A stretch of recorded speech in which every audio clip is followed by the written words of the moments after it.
The American Orville Wright was first to fly in a power-driven airplane. On September 17, 1903, at Kitty Hawk, North Carolina, he flew 120 feet in 12 seconds in his machine, the Flyer.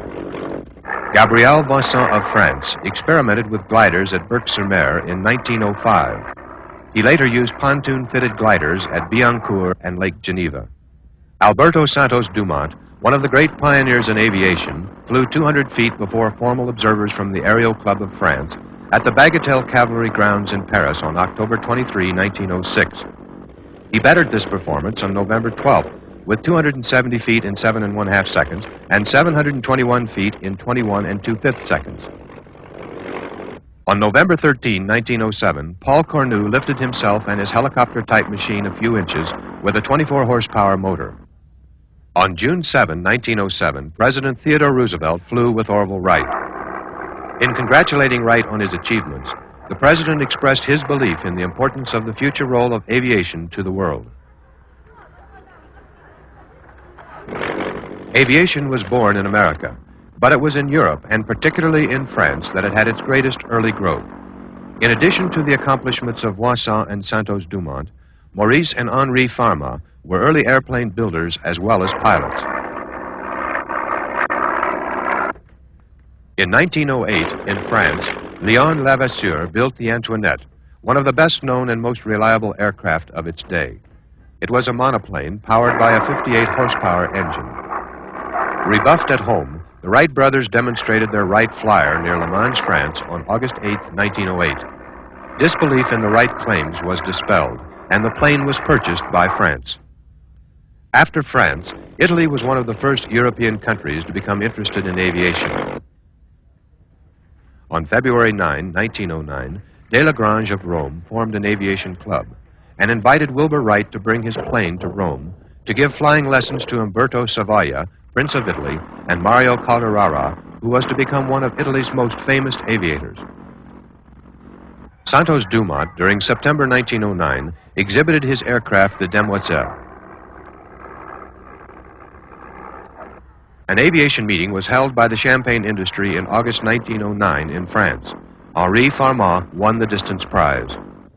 Subsequently, in France, multi-winged airplanes were constructed to accommodate heavier loads, but they were abandoned because of their inefficiency.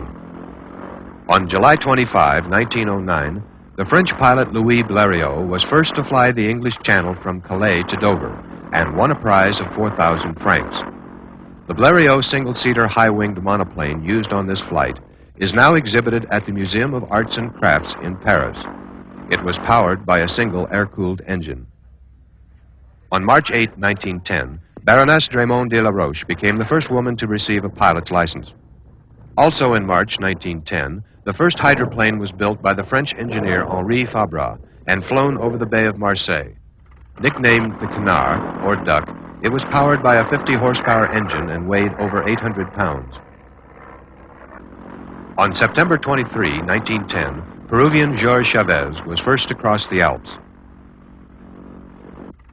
On May 31, 1910, the American Glenn Curtiss flew his June bug from Albany to New York City at an average of 50 miles per hour and won a prize of $10,000. In 1910, the first passenger plane, the Lal Bassar, was constructed in France. In August 1912, Samuel Cody won the British military airplane competition with his towering biplane, the Flying Cathedral. U.S. Army Captain Albert Berry made the first parachute jump from the Benoist biplane of Tony Janis near St. Louis, Missouri on March 1, 1912, at an altitude of 1,500 feet. In September 1913, the French pilot Adolphe Pégoud became the world's first master of aerobatics, performing the loop and other evolutions. Pégoud's flying ability induced airplane builder Louis Blériot to develop new techniques. These experiments were conducted in 1913 under the auspices of the French Navy, with the idea of the future use of aviation in naval warfare. Later the same year, in France, Adolphe Pégoud parachuted from his Blériot airplane as the plane crashed.